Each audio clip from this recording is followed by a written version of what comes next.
The city hospital never truly slept. Even at dawn, when the corridors softened into pale blue silence, there was a quiet urgency in the air, monitors humming, footsteps echoing, hope and fear sharing the same space. For many, this hospital was a place of waiting. For others, it was a place of endings.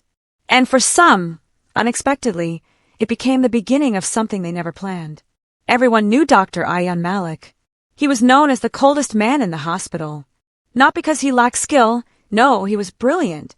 His diagnosis was precise, his hands steady, his judgment trusted by senior surgeons twice his age. But his face rarely softened. His voice never lingered in conversation. He walked the corridors like a man carrying invisible weight, offering efficiency instead of warmth. Nurses respected him. Interns feared disappointing him. Patients trusted him, even if they felt intimidated by his distance. No one knew what he thought when he paused beside the large window on the 7th floor every morning at exactly 6:40. No one noticed how his eyes followed the same woman each time. Her name was Sarah Iqbal. She was not a doctor, not a nurse, not a patient either, at least not anymore. She worked in the hospital's small public library, a quiet corner near the old wing where patients' families waited for news and staff escaped for a moment of calm. Sarah had been there for almost a year, organizing records, guiding visitors, and gently helping people find distraction from their worries. She smiled easily, not loudly or dramatically, but with sincerity. Her kindness was unforced, her presence comforting. When she spoke, people felt heard, and she had absolutely no idea that the hospital's coldest man noticed everything about her. It started with coincidence. Ayan first saw her late one night after a long surgery. Exhausted, he wandered into the library searching for an old journal. She was there, standing on a stool, struggling to reach a high shelf. Before she could lose balance, he instinctively stepped forward and steadied the shelf with one hand. She startled, then laughed softly. "Thank you," she said. "This shelf has a personal grudge against me." He nodded once. No smile. No reply beyond a quiet, "Be careful." But as he walked away, something stayed with him. Her voice. The next morning, he passed the library again. She was helping an elderly man find a book, listening with patience that felt rare in a place built on speed. Ayan told himself it meant nothing. Still, the next day, he slowed his steps. Then he began to notice patterns. She always placed a small plant near the window. She arranged books with care, aligning corners even when no one else would notice.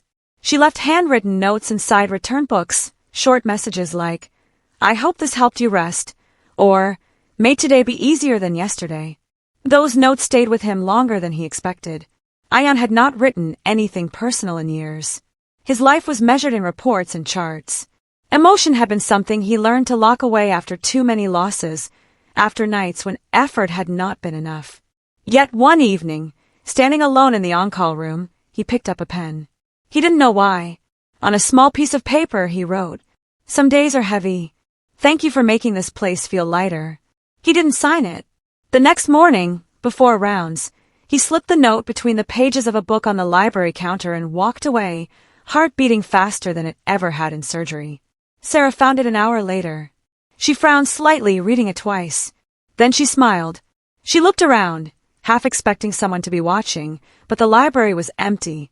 The note was simple, anonymous, and oddly comforting. She placed it carefully in her pocket, unsure why it mattered so much. The next week was difficult. The hospital lost a young patient, and the grief seemed to seep into every hallway. Sarah noticed staff moving more quietly, conversations shorter, eyes heavier. Then, one afternoon, another note appeared. Even the strongest places have quiet heroes. Kindness counts more than you know. This time, Sarah laughed under her breath. "Who are you?" she whispered to the empty room. The notes continued, never intrusive, never demanding. Just observations, gratitude, small reflections about hope, patience, and unseen strength. They appeared in different books, at different times, always anonymous. Sarah never told anyone. The notes felt private, like a shared secret with a stranger who understood the weight of the hospital without needing to explain it. What she didn't know was how carefully Ayan chose each word. He wrote them late at night, after exhausting shifts, when the hospital finally quieted. Writing became a release he didn't realize he needed. Through those notes, he allowed himself honesty about how her presence made the hospital feel less mechanical, about how her calm steadiness reminded him why care mattered beyond procedures. He never described himself, never crossed a line. He only offered what he could safely give: respect, appreciation, warmth. And slowly, the coldest man in the hospital began to feel less cold inside. One rainy afternoon, Sarah found a note that felt different. Some people bring calm without trying. If you ever wonder whether it matters, yes, it does. She sat down, holding the paper longer than usual. Her smile faded into thought. For the first time, she felt a quiet ache of curiosity. She wanted to know the person behind the words, not for answers, but to say thank you. That same evening, Ayan saw her leave the library later than usual. She paused in the hallway, looking tired but thoughtful. For a moment, their eyes met. She smiled at him politely, as she did with everyone. He nodded as he always did, but something in her expression made him hesitate.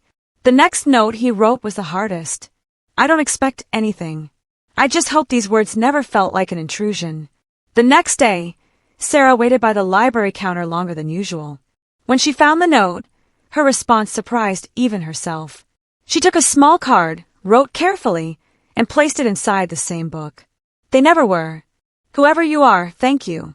Ayan found it hours later. He stood very still. For the first time in years, his hands shook. Weeks passed.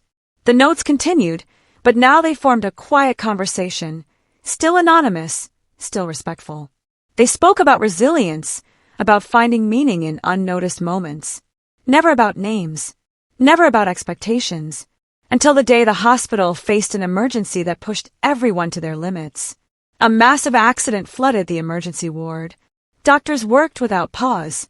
Ayan led team after team, exhaustion lining his face. By the time it was over, he felt hollow. He wandered, without thinking, toward the library. It was closed. Lights dimmed. But Sarah was still there, helping a family find a place to sit. When she saw him, she noticed the strain in his posture, the way his shoulders seemed heavier than usual. Doctor, she said gently, there's tea left in the staff room. You should rest. He paused. Thank you, he replied. Then, before he could stop himself, he added, Your notes help more people than you know. She looked at him, surprised. My notes? She asked. He realized his mistake too late. The silence stretched, not uncomfortable, but full of realization. Her eyes widened slightly, then softened. It was you, she said, not accusing, just understanding. He nodded once, expecting disappointment, maybe awkwardness. Instead, she smiled, the same calm, genuine smile he had watched from a distance for months. I'm glad, she said quietly.